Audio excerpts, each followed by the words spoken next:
안녕하세요. HOT 팀 팀장 신진입니다.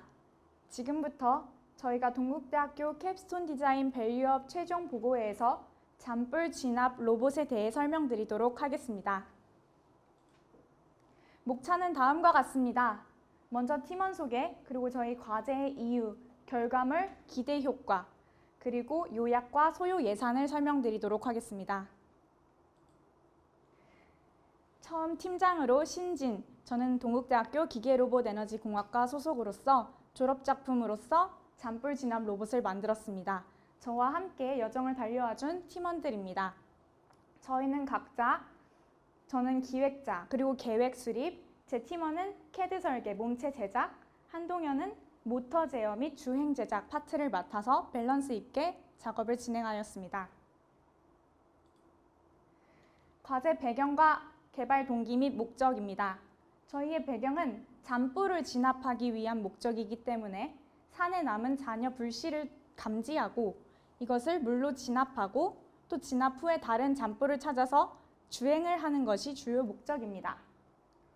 과제 목표로는 이런 잔불 진압을 어떻게 효과적으로 할 수 있는지이고 정량적인 목표를 정함으로써 저희의 구현 정도를 정하였습니다.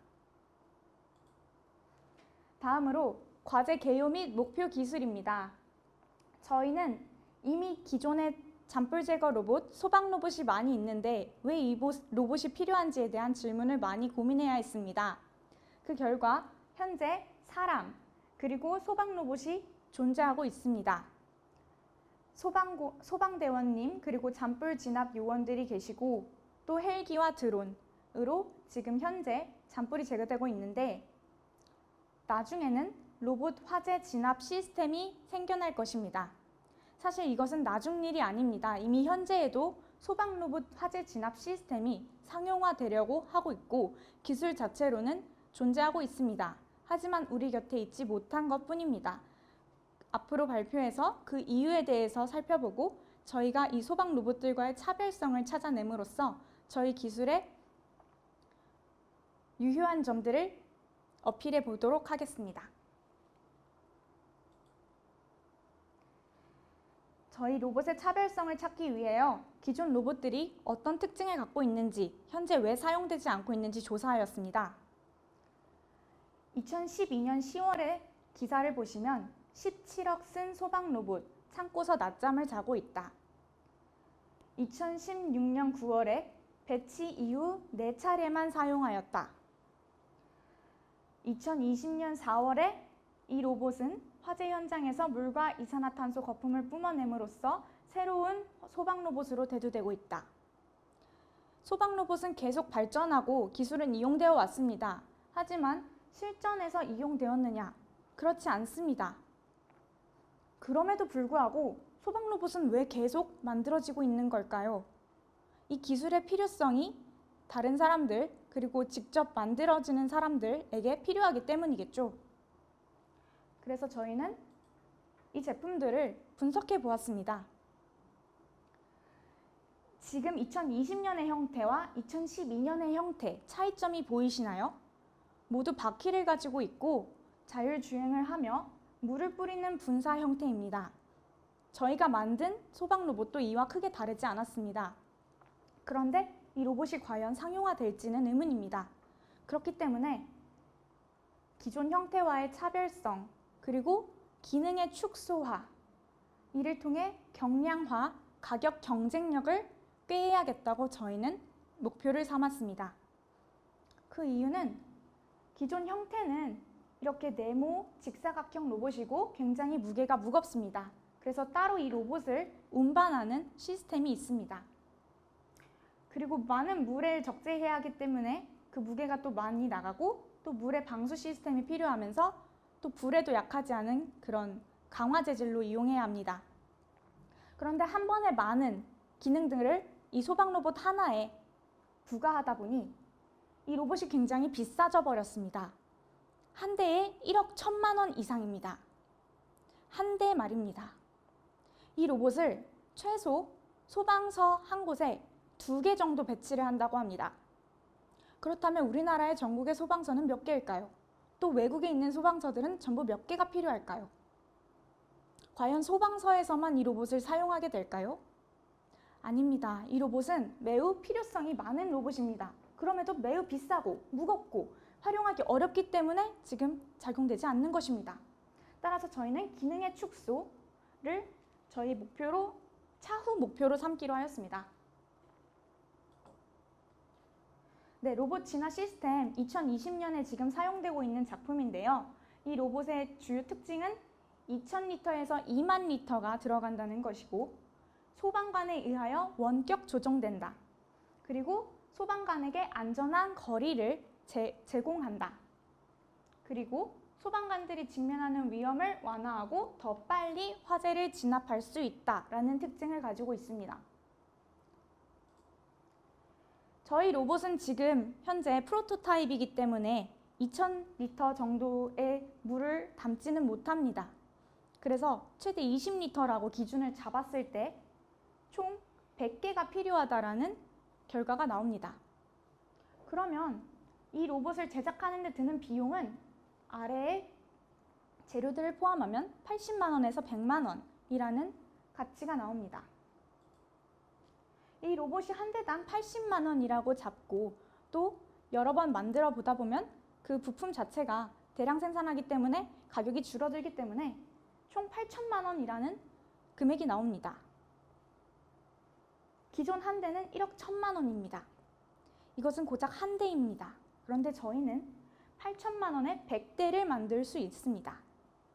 그러니 경량화 그리고 단순화가 필요하다는 것이지요. 그리고 저희 새로운 소방 로봇에는 인건비, 생명보호, 산림보호, 그리고 빠른 진화, 그에 따른 피해를 축소시킬 수 있기 때문에 작게 만들어서 중형 사이즈로 여러 대를 이용하는 것이 더욱 효과적이라는 결과가 나왔습니다.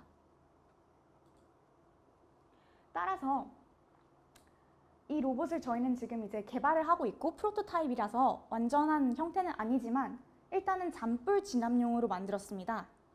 이 잔불 진압용 로봇이기 때문에 산불에 직접 들어가지 않아도 돼서 경량화가 더 될 수 있습니다. 그래서 현재 100대에서 50대로 줄이면 4천만 원이 되고요. 이게 어디에 쓰이냐? 정부, 소방청, 산림청, 그리고 산림관리소, 소방소, 각종 기업과 연구소, 건물 등 모든 곳에 적용할 수 있습니다. 왜냐하면 작아졌고 기능이 단순화되었기 때문이죠. 그리고 모두에게 더 보급될 수 있기 때문이지요. 금액적으로 경쟁력이 있으니까요. 하지만 저희는 이 문제에 대해서 저희가 기술적으로 접근하기 전에 실제 사용자들의 의견을 알아보아야 한다고 생각하였습니다. 그래서 관련 직종에 종사하시는 분들의 인터뷰를 하였습니다. 현실 문제입니다. 실용성이 부족하다. 장비 파손 부담이 강하다. 하이라이트 해놓은 내용들을 보신다면 화재 현장은 빠른 판단력과 신속한 행동이 중요하다. 그리고 로봇이 계단이나 장애물이 있는 지역에서는 잘 이동하지 못한다. 1억 원이 넘는 장비를 어떻게 마음 편하게 사용하겠느냐. 실제로 이용하시는 분들의 대다수 분들께서 장비 파손 부담에 대한 그런 부담이 크셨고 지금까지 고작 19번 사용했다고 합니다. 이는 0.03%라고 하는데요. 굉장히 낮은 수치죠. 하지만 가격에 비하면 너무나 아쉬울 수밖에 없는 결과입니다. 그런데 정부 측에서는 놀라운 말을 합니다. 이 기술에 대한 투자를 지속하겠다는 뜻입니다. 그렇기 때문에 실제 사용자들은 필요를 느끼고 있지만 사용하지 못하는데 정부는 계속 이 기술을 어필한다는 것은 이 기술 자체가 성장성이 있고 또 실제 사용자들에게 더 발전되어서 다가갈 수 있다는 가능성을 가지고 있는 것입니다. 여기까지가 기술에 대한 분석이었고요. 저희가 직접 4개월 동안 만들어봤던 프로토타입에 대해서 설명드리도록 하겠습니다. 빠르게 지나가도록 하겠습니다. 저희는 수행 일정을 다음과 같이 짰습니다. 이것은 밸류업 프로젝트였고요. 이것은 저희가 13주차 동안 제작했던 과정입니다. 브레인스토밍, 아이디어 설정, 자료조사, 부품 선정 및 설계, 그리고 제작 과정을 거쳤습니다. 아이디어 개요는 다음과 같습니다. 산불, 자연재해, 저희가 너무 힘들어하고 있는 문제이기 때문에 앞으로 지속될 문제이기도 하기 때문에 저희는 이를 개선하고 싶었습니다. 잔불 감시는 맨 마지막 단계에 포함됩니다. 사실 실제 화재의 이유가 80%가 잔불 때문이라고 하니까 저희는 잔불 쪽에 더 힘을 실어보자라는 의견으로 이 프로젝트를 시작했습니다. 자료조사입니다. 잔불은 이런 곳들에서 발생합니다. 낙엽층, 암석지, 고사목인데요. 이는 국립산림강학원의 연구조사를 따랐습니다. 눈에 보이지 않지만 실제 그 아래에서는 600도 그리고 심지어 800도까지의 잔불이 존재하고 있습니다. 저희 프로젝트에서는 정량적인 목표를 4가지로 다음과 같이 정하였습니다. 장애물 회피, 잔불 진압, 잔불 감지, 그리고 경사 주행입니다. 맨 마지막에 저희가 어떻게 구현을 했는지 그 평가를 해보도록 하겠습니다. 잔불 진압 로봇의 최종 모습입니다. 저희 밸류업 프로젝트에서 진행한 과정이고요. 7월엔 자료조사와 부족한 재료 구매, 그리고 8월엔 문제점을 보완하고 실험을 진행하였습니다. 제작 과정이었습니다. 저희는 어린이 전동차를 모티브로 하여서 그 정도 사이즈의 잔불 진압 로봇을 제작하였습니다.